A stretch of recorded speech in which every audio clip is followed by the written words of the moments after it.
What is going on, guys? In today's video I will show you the top 3 best builds in part of Exile's 2 new update, the Rise of the Abyssal. So in this guide I will give you a quick overview of each setup, then I will explain what skill gems and upgrades should you focus on, then as well we'll see what is the best gear and how to get it, and then finally we will go over the passive tree, stats, your skill rotations, and even what Atlas passive should you use, so we would be able to get the highest damage possible and much more. And remember, if you want to check these builds, look up the best items, the skill trees, and Path of Building, then check my links in the description. If you ever played Path of Exile 2 for long enough, then you know that the grind for currency can feel endless, and that's where today's sponsor comes in. Skycoach is a trusted platform used by over 150,000 gamers worldwide. They offer pro player support in more than top 25 games, including POE 2. No matter if you need a faster start, you want help with the tough content, or just want currency delivered safely and quickly, then Skycoach has you covered. What I really like is how smooth the whole process is, from click to the gameplay in minutes, clear and fast chats with their team, plus if an order is not fulfilled you get an instant refund. I've tried it myself and honestly it just makes the game more fun. So if you wanna skip the grind and enjoy POE 2 your way, then click my link in the description to check out Skycoach and use my code KATE for extra 10% off.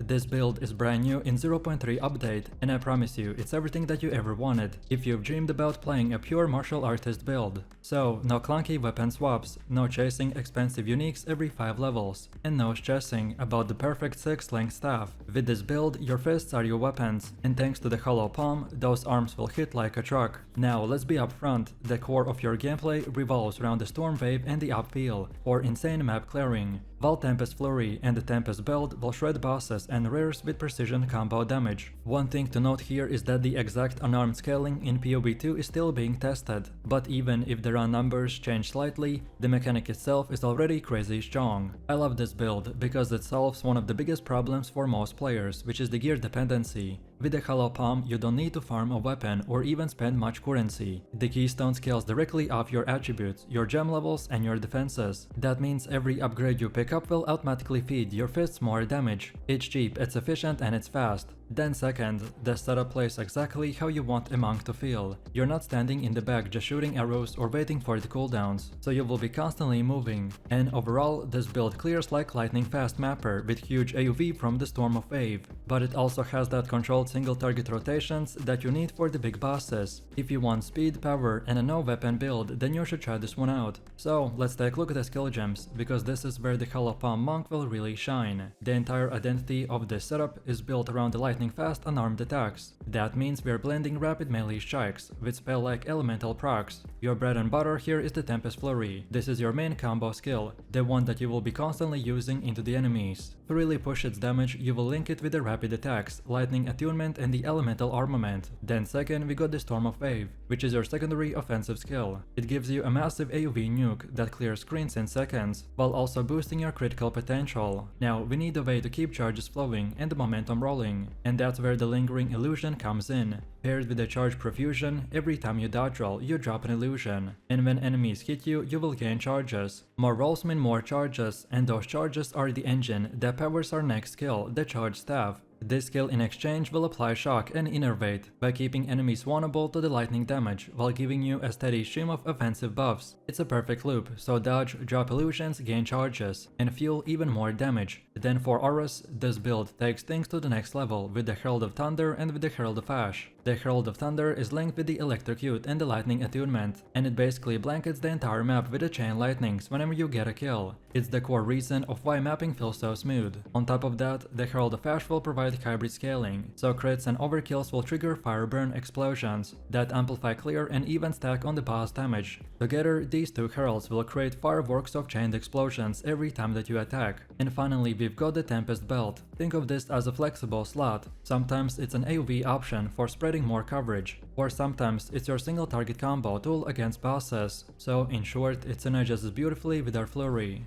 Next up, let's move over to the passive tree, because this is where we take the Hollow Palm idea and crank it to the max. The general idea is simple. We are investing in dexterity and the energy shield nodes, while stacking attributes that the Hollow Palm converts directly into the raw offensive power, while on top of it also picking up hybrid defenses to keep us alive. Early on, you're focusing on survival and consistency, so pick up dexterity, life and evasion, so that you can push through the acts without issues. Don't worry about the crit too early, as it's a trap. You only want to start speccing into serious crit clusters like Momentum of Truth, or the hard stopping once you're at level 50 or higher, because that's the point where your base damage, attack speed and weaponless scaling will really justify the crit investment. Defensively, the tree makes you tanky in a clever way, so we are investing into a hybrid evasion and energy shield, and Hollow Palm turns those defensive stats into offensive bonuses. Evasion translates into faster attack speed, energy shield turns into the crit chance, so you're literally scaling your damage every time you upgrade your gear. On top of that, the life clusters are scattered along the path to keep you stable during the campaign, and masteries will help around the resistances. Offensively, we lean into the rapid unarmed attacks with devastating crits, and we can achieve this by mainly investing into dexterity nodes, because high dexterity not only feeds your accuracy and evasion, but also synergizes perfectly with the Hollow Palm scaling. Alright, now let's go over to the gear, because while the Hollow Palm does not require a weapon, you still need a strong foundation to scale. The golden rule here is simple. Always cap your elemental resistances at 75%, so fire, cold and lightning all need to be maxed. That's the step 1 before you can think about anything else. Then for the main slots, you're aiming for max life, energy shield and any type of regen. The most optimized pieces that I like is for the helmet, the Vermeil circlet, then for body, the Valve robe, then the belt, the Rawhide belt, then for boots, the bound boots, and for the gloves, the hunting. Then on top of it, get accessories like the topaz ring, a ruby ring and a stellar amulet. These will give you elemental resistances, life, energy shield, and most importantly, the attribute scaling. Attributes are crucial because the Hollow Palm directly converts them into damage. Ideally, you want your amulet rolled with a high life, high energy shield, and all resistances capped, and as much as flat attributes as possible. Remember, every point of dexterity and energy shield is damage. Every point of life and evasion and survivability also scales into the damage. So gearing feels extremely rewarding. You're never wasting stats on defenses, because Hollow Palm turns them into offenses too. This is what makes the build cheap and effective as a league starter. You don't need a big DPS weapon. You just need solid rares with life, resistances and attributes. And as you push into the red maps, start upgrading your defenses with a higher basis, but always prioritize attributes because they feed everything else. And now finally, let's see how to actually play this build. Honestly, this is one of the most satisfying gameplay rotations in Path of Exile 2. In the campaign, you level with a bow and a lightning rod until about level 22. It's smooth, it's fast, and it carries you through the early content without any issues. At level 23, you pick up the Hollow Palm notable and swap to the unarmed combat, and this is where the build transforms. From this point and onwards, your mapping rotation is simple but powerful. Roll into a pack, then drop the Storm Wave to wipe the screen, and weave in upfield for the extra damage spread. And let the Herald of Thunder and Herald of Ash explode everything around you. But perhaps if you need more charges, then dodge roll to drop illusions, and let the enemies fuel your charge staff. If you do this combo perfectly, then packs will just evaporate. Against bosses, the things will shift into a more precise rhythm, so you lead with the Tempest Flurry, then stacking rapid crits and shocks, then drop the Tempest Belt for a devastating combo finisher, then keep your charges flowing with illusions, maintain Herald uptime and stack the Storm Wave hits on top for massive burst windows. But perhaps if the Flurry plus the Bell combo feels uncomfortable, then you can absolutely just stick with the Storm Wave as your main bossing tool until you're more comfortable. So as you can see, our rotation and the build is fun, fast and new player friendly. This build is super unique because instead of avoiding damage, we're actually embracing it. As the more damage we receive, the faster the enemies will melt. The core of this setup revolves around a unique helmet called Crowd of the Pale King. Without it, the entire concept doesn't work, because this helmet takes every incoming hit and converts it into the Thorns damage, while also triggering effects like the Barbs and the Quill Burst. These not only deal additional retaliation damage, but also give the build that satisfying visual identity. So spikes are erupting, bursts of the barbs are flying out. and enemies are endlessly being punished for trying to hurt you. If you are playing in SSF, then you're going to want to hold off until you find this helmet, but in the trade leagues, it's your absolute top priority. Then another key piece that boosts this build is the Warbringer's Anvil's Fate mechanic. Traditionally, one of the biggest hurdles for the tanky builds is the clanky downtime when the armor breaks, by leaving you exposed, but with the Anvil's Fate that entire friction point is removed, so suddenly, maintaining stacks of the scavenge plating is effortless. Your defenses will never collapse, and your retaliation damage just keeps working 24/7. So let's take a look at our skill gems. At the center we got the Thorns skin, and we're using both the Thorns skin 1 and the Thorns skin 2, depending on how much spirit you have available. You need to think of the Thorns skin as your retaliation aura. It needs to be up at all times, and your job is to manage the spirit so you can keep it active consistently. If you invested into additional spirit rolls on your gear, then you can stack multiple Thorn skins together, which will feel amazing because you're essentially wrapping yourself in a double coat of spikes. The more uptime, the more damage monsters will deal to themselves by just hitting you. For endurance and survivability, we rely heavily on the magma barrier, which interacts with the charge regulation to keep endurance charges flowing. And while we are speaking about the endurance charges, they're huge here, because they scale your mitigation and by extension your Thorns damage.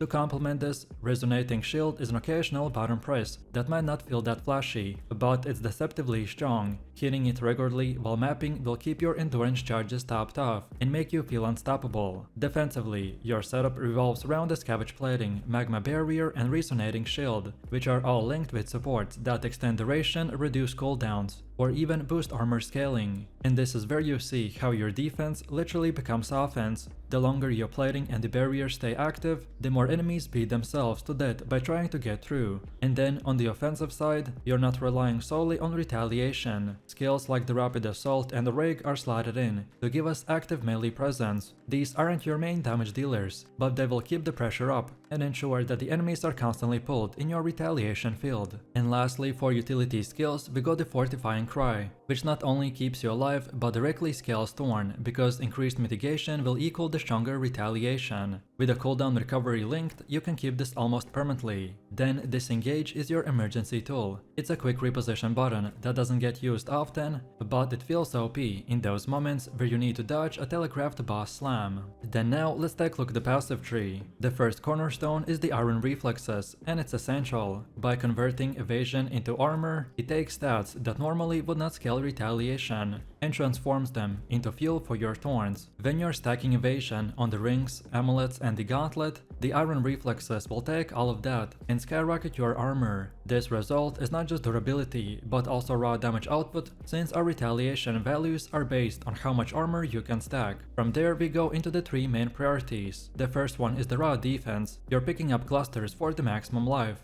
armor scaling and endurance charge generation. These nodes give you the staying power to survive constant hits, which is the lifeblood of a Thorns build. If you are not tanky enough to stay in the thick of a combat, then your retaliation never gets the chance to work. Then the second focus is on retaliation scaling itself. The tree will include several passives that boost reflect damage, increase the effect of Thorns and synergize with the physical scaling. Unlike crit focus builds that chase multipliers, this one leans into the consistency. Every hit you take will become guaranteed damage output, and that output will multiply into packs where the monsters swing rapidly. And then finally, our last focus is on utility and sustain. Regeneration nodes, block recovery and the cooldown efficiency are all picked along the way. These will give you fluidity to keep your Warcry's barriers and the Thorn skins active without the downtime. It means that you're never caught waiting for a cooldown to cycle, or left exposed without your defenses.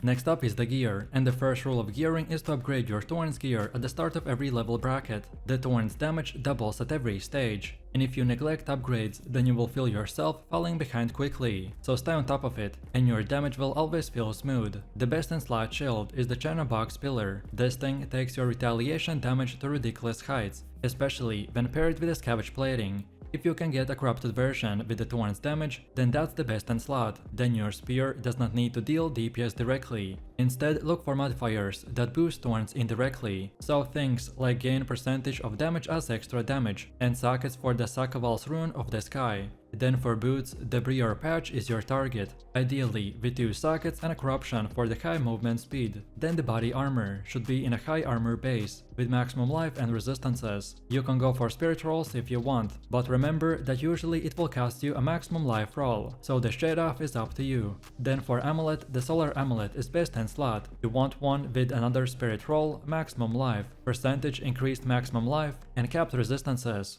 Then our belt should carry a high physical Thorns roll, a high armor base, maximum life and resistances. Then on gloves and rings you wanna fill it with the life, capped resistances, and ideally evasion to scale armor through the armor reflexes. And then anoint is our last thing. If you are on a budget, then go with defensive reflexes for a cheap black anoint. But if you got more to invest, then the molten being is a great mix of offense and defense. And then finally, for pure damage, the anoint called Cook will bring extra punch. And now finally, let's see how to actually play this build. The rotation is simple, smooth and incredibly satisfying. You wanna keep the Thorn skin active at all times, because that's your bread and butter and you never want to be caught without it. You'll want to cycle Magma Barrier and the Resonating Shield to keep endurance charges flowing, and then you can drop the Scavenge Plating whenever it's ready, because it multiplies your retaliation damage by a huge amount. Then for offense, you weave in Rapid Assaults and the Rake to keep enemies engaged. They're not going to be the star of the show, but they will keep the pressure on the packs and bosses, while your Thorns do the real work.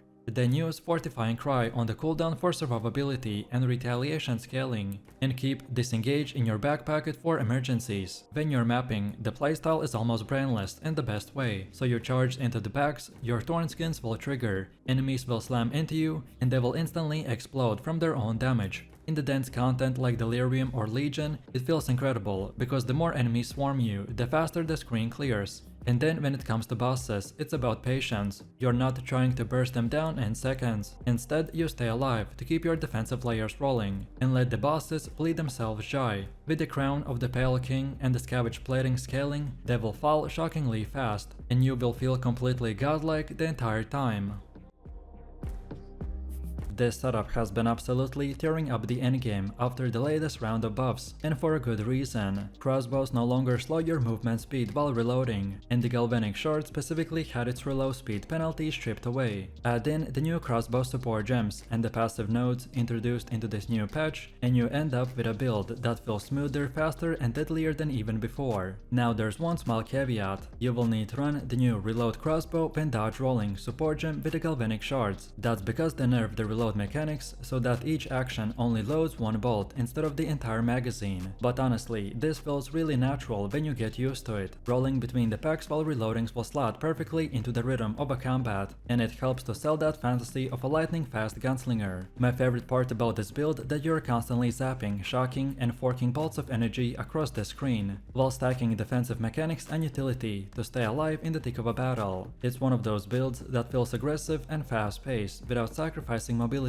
You clear maps like machine gun, and when it comes time to fight bosses, you switch the gears into a carefully timed burst combo that erases health bars in seconds. So let's take a look at our skill gems, and at its core we have the Galvanic shards. This skill has been transformed into an absolute monster for both clear speed and utility. When linked with the lightning attunement, the shock, fork and the lightning exposure, you get a setup that not only hits hard but chains and multiplies across the entire screen. The fork makes your shards ricochet into new targets by spreading your damage effortlessly, while lightning exposure reduces enemy resistances, so that every follow-up will hit harder than the last. The shock scaling here is insane. The whole packs will just melt. Then next up we got the shock burst rounds. Think of this as your big AoV hammer. It's a secondary skill that locks down areas and deals devastating bursts of lightning damage. The synergy between the shards for chaining damage and the shock burst for heavy focus hits, it's what it gives this build its dual identity. On top of that, we add utility gems to smooth out the playstyle. Then next, emergency reload linked with the cooldown recovery too is essential. It makes sure that you're never left helpless when you burn through your bolts. Attrition gets slotted in for damage over time pressure against very high HP bosses, weaknesses, giving you that extra edge when fight drags on. And then there's the Wind Dancer, which is your mobility gem of a choice. Paired with the Precision 1, Magnified Area 2 and the Maim, it offers accuracy, control and even the crowd control management, while boosting your survivability. For defenses and curses, the build runs Elemental Weakness, linked with the Focus Curse, Heightened Curse, Prolonged Duration 3 and the Life Tap. This absolutely destroys enemy resistances and makes your Lightning Punch above its weight. Then on top of it, we add the Sorcery Ward and the Ghost Dance, and suddenly you've got a defensive layer that feels natural without getting in the way of your aggression. Energy shield recovery, evasion bonuses and the curses will turn the bosses into a glass cannon, and this is the perfect setup for this build.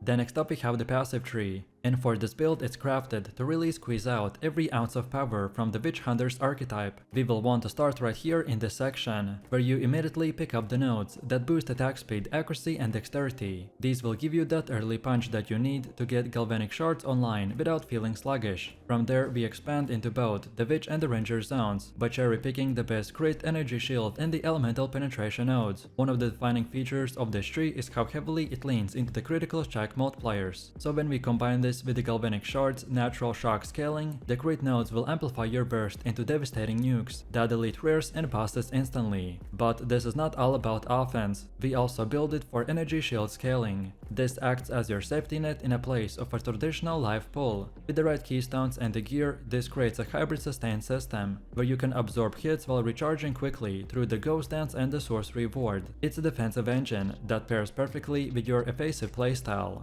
On the defensive side, the lightning penetration nodes are a must-have. These make sure that your bolts slice through the boss resistances and stay active all the way through the endgame. And finally, we invest into the mana sustain and the spell damage increases. You never want to feel like you're running dry mid-battle, and this will ensure that your resources keep up with your speed.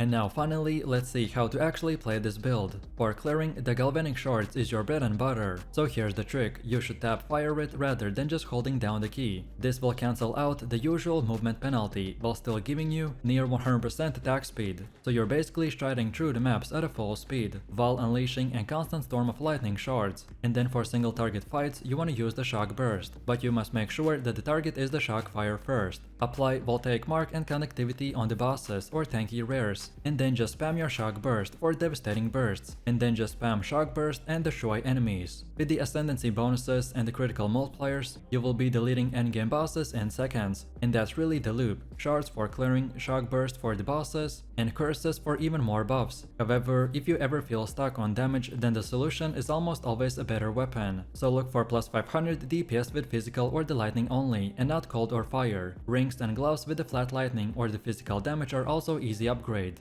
And don't forget to catalyze them for the max value. Then for defenses, focus on the armor quality and energy shield. Upgrade your helmet and the chest first, then quality of your gear for 20% boost. As long as you're sitting around 3000 combined life and energy shield, then you're good to go. The beauty of the setup is how brainless it can feel once you get the rhythm down. Just use the Galvanic shards and everything around you dies. Just dodge roll to reload while moving. Then drop the shock bursts on the bosses and keep your curses up. Overall, this mercenary build is simple, fast and incredibly satisfying to play.